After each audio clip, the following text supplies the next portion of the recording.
Fala pessoal, nesse material eu quero conversar com vocês referente à autorregulação bancária e propriamente as mudanças que estão sendo feitas na autorregulação agora em 2021, mais precisamente agora no mês de março de 2021. E antes de nós entrarmos especificamente nessas mudanças, eu quero relembrar vocês o que é a regulação, ou para quem não é familiarizado com o tema, eu quero explicar o que é a autorregulação. Bom, a autorregulação, como o próprio nome já diz, é uma autorregulação. Então, é uma série de normas que elas estão sendo criadas pelos bancos e as associações do nosso setor, a Febraban, a BBC, junto com os bancos, para trazer um mercado mais saudável. Então, eu vou ler o conceito aqui da autorregulação e depois a gente fala sobre isso. Série de mudanças que vêm sendo aplicadas a fim de trazer maior qualidade e transparência do setor bancário, diminuição de reclamações de clientes aos órgãos de proteção do consumidor, maior rentabilidade para as operações como um todo e principalmente adequar o mercado internamente para que não haja interferência externa. Então, basicamente é o seguinte, lá em 2018 e 2019, o nosso mercado, como em outros anos também, mas o nosso mercado ele vem sofrendo muito com contestação de clientes, procura de órgãos de consumidor, Procon, Banco Central, enfim. E os índices estouraram. Com os índices estourando e juntando isso com alta liquidação de carteira, uma movimentação de carteira desenfreada que não trazia rentabilidade aos bancos, lá em 2020, os bancos, junto com as associações, resolveram criar essa autorregulação para trazer mais qualidade ao nosso setor. A gente sabe que toda movimentação que se faz na operação, para nós que estamos na ponta da operação, ela é muito ruim, porque muda políticas de trabalho, muda formas de fazer. Então a gente sabe que isso é sofrido, mas em contrapartida, é muito melhor que se haja uma autorregulação do mercado do que haja uma interferência externa, ou seja, vem lá um Ministério Público e coloque regras no nosso mercado. E quanto mais rápido a gente se adapta e cria estratégia, melhor é para a gente conseguir manter o negócio saudável. E em relação à autorregulação, só quero lembrar vocês, nesse portal aqui, que é o portal de crédito, nós temos um módulo de gestão da operação. Nesse módulo de gestão da operação, nós temos uma pasta com autorregulação bancária, vigência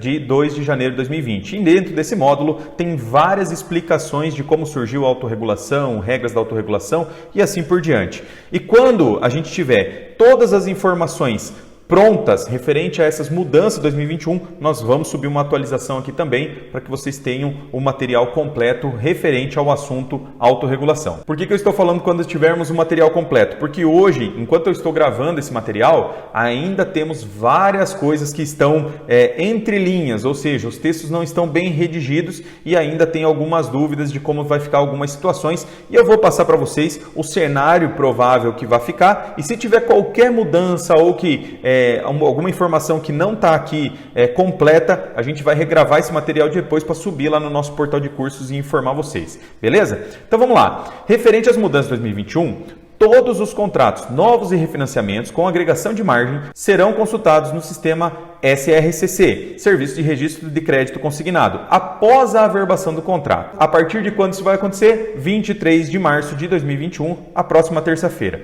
E o que isso impacta na operação? Por que vai ser consultado e por que isso vai impactar na nossa operação?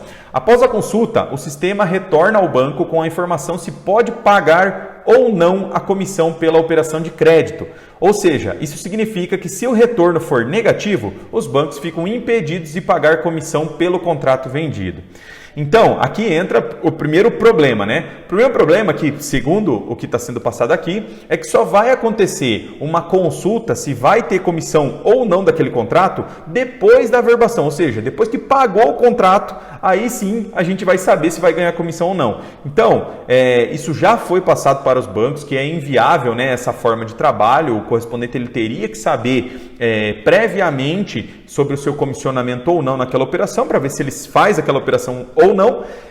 E os bancos ainda não passaram um parecer assim de como que vai ficar exatamente isso, se vão conseguir colocar um flag lá dentro da sua operação, do seu sistema, falando de comissão ou não comissão. Enfim, a situação da forma que foi divulgada é uma informação ruim, não é legal. Porém, falando do mérito de comissão ou não, isso aqui já estava previsto desde 2020, que as operações que fossem oriundas de portabilidade com menos de 12 parcelas, mesmo aquelas operações que é onde você reduz a parcela do cliente para lançar um contrato contrato novo, esse contrato novo não deveria ser remunerado. Porém, os bancos não tinham nenhum sistema, nenhuma forma de não remunerar esse contrato novo ou de fiscalizar de onde saiu aquele contrato novo, automaticamente a comissão estava acontecendo normalmente. O meu maior medo nessa situação era uma forma de análise retroativa. Isso eu tinha bastante medo. Então a gente sabe que todo o mercado estava trabalhando com redução de parcela com um contrato novo para remunerar aqui no contrato novo, e se viesse alguma análise retroativa ia dar um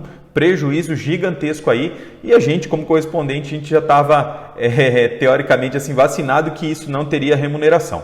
Pois bem, isso não aconteceu, não é retroativo, o que passou, passou, a comissão passou, mas a partir de agora entra-se de fato a regra conforme foi prevista lá em 2020, através dessa consulta do CRCC. Beleza? Então, vamos falar aqui dos casos que não são remunerados, vamos reforçar o que é novidade, o que já estava e o que ainda não está bem entendido. Vamos lá então. Aonde isso pode acontecer? Se o CPF do cliente teve uma liquidação antecipada de um contrato de crédito consignado nos últimos 90 dias. Então isso daqui é uma novidade, não existia essa regra. Agora, se o cliente ele fez uma liquidação de contrato, mesmo que seja com recurso próprio, ele vai lá e quita um crédito consignado que ele tinha, dentro de 90 dias, se ele lançar um contrato novo com você, você não tem remuneração sobre isso. E aí eu vou explicar qual que é a intenção, né? O porquê que surgiu essa regra.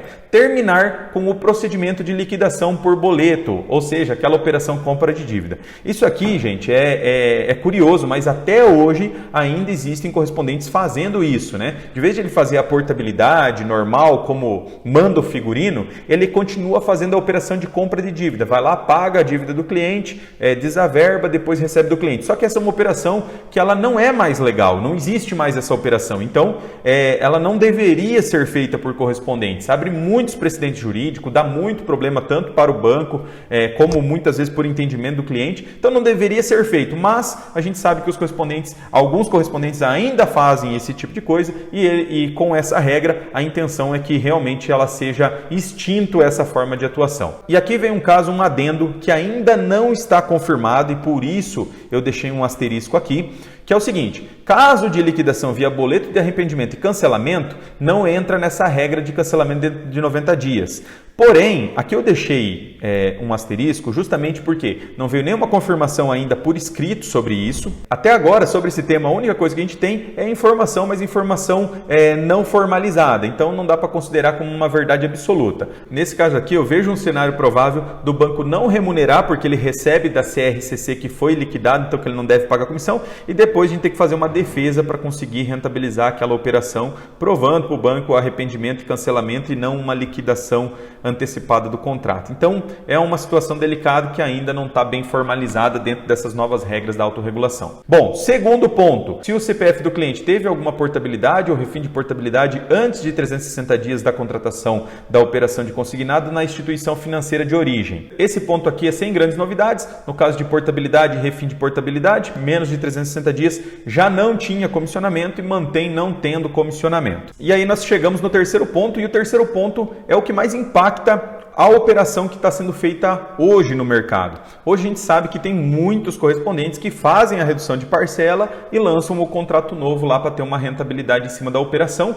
E agora, com essa consulta do CRCC, essa operação nova não vai ser remunerada. Então, isso teoricamente já era para ter sido assim desde 2020, os bancos não tinham como fazer esse controle, automaticamente agora de fato entra em vigor essa regra. E eu coloquei alguns tópicos aqui que também são importante entender dentro dessa regra. Caso o cliente já tenha alguma margem disponível, na hipótese de utilização para um novo contrato, também não irá ser remunerado. Então, vamos exemplificar assim: se o cliente tenha lá R$20 de margem já disponível, hoje ele teria R$20, mas você decide fazer uma redução de parcela para liberar mais R$20 de margem e fizer um contrato para ele de R$40 de margem limpa. Existe comissionamento naqueles 20 que ele já tinha? Não. Você automaticamente perde toda a comissão do contrato. Então, teoricamente, você não deveria fazer aquela redução e liberar só os R$20 lá para ele.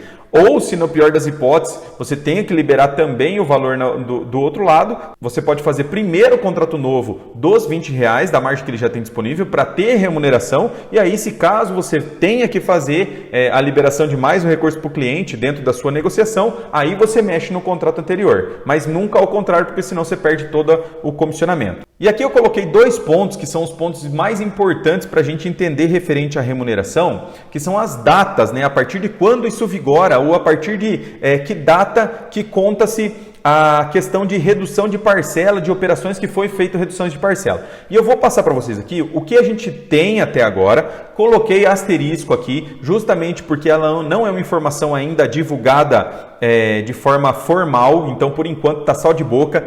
Também tem uma situação de divergência de datas aqui, que tem um banco que falou que é 16/3 e tem outro banco que falou que é 18/3. Então a gente vai usar aqui para exemplo 16/3. Então, a regra que a gente tem por enquanto, né, não formalizada ainda, mas que a gente tem por enquanto, é redução de parcelas realizadas anterior à data de 16 de março de 2021, poderão ser realizadas margens novas que serão comissionadas. Ou seja, agora de janeiro até março foram feitas algumas reduções de parcelas ali, mas o que foi finalizado até 16 de março não entra nessa regra de não comissionamento. A operação nova, por exemplo, do aumento agora vai ser comissionado. E essa mesma data serviria para falar o que não seria remunerado. Ou seja, operações que daqui para frente elas sejam feitas redução de parcela e elas finalizem a partir de 16/3, se você fizer uma margem nova para ele dentro desse período, não vai ser comissionado, ok? Então, teoricamente é o seguinte, o que foi feito até 16/3 não importa e a partir dali sim vale para a regra. Só que um muito importante, eu coloquei aqui, ainda não está confirmado se será analisado retroativo, ou seja, todo o período do ano passado, por exemplo, 360 dias para trás, parcelas reduzidas anterior à data de divulgação da mudança da autorregulação, ou realmente se será a partir do dia estabelecido 16/3, ou seja, a gente ainda tem algumas definições para receber ainda a partir de quando vale, exatamente as datas, isso ainda não está formalizado, beleza? Só que referente a essas confirmações de datas e outras dúvidas que venham ainda a ser geradas, elas têm que ser todas esclarecidas até no máximo segunda-feira, porque dia 23 terça-feira já vai estar valendo essa autorregulação. Então, provavelmente ou hoje, ou amanhã, ou segunda-feira, vai sair um FAQ com todas as dúvidas, perguntas e respostas que todos os correspondentes estão mandando justamente para esclarecer todos os cenários possíveis, ok? Então deve sair isso, eu acredito que amanhã já deve estar essa FAQ para a gente consultar e qualquer informação divergente disso aqui, a gente volta avisando também vocês. E nós também vamos ter a nossa própria FAQ, que é para tirar as dúvidas. Essas dúvidas, elas vão ser colocadas dentro desse arquivo e quando a gente subir esse material lá para o portal de curso, vai ter todas as dúvidas tiradas aqui, que pode ser as mais variadas, tá? Então, eu vou abrir para vocês lá no meu Instagram, no Close Friends, uma caixinha de perguntas. Mandem lá a dúvida de vocês, que eu vou responder lá para todo mundo ficar sabendo na hora e depois a gente vai complementando esse FAQ da própria Isocred aqui justamente para a gente tirar todas as dúvidas de vocês. Beleza? Então, espero ter esclarecido até agora e volto com mais informações e também com as informações completas assim que elas forem divulgadas oficialmente aí pelos órgãos competentes.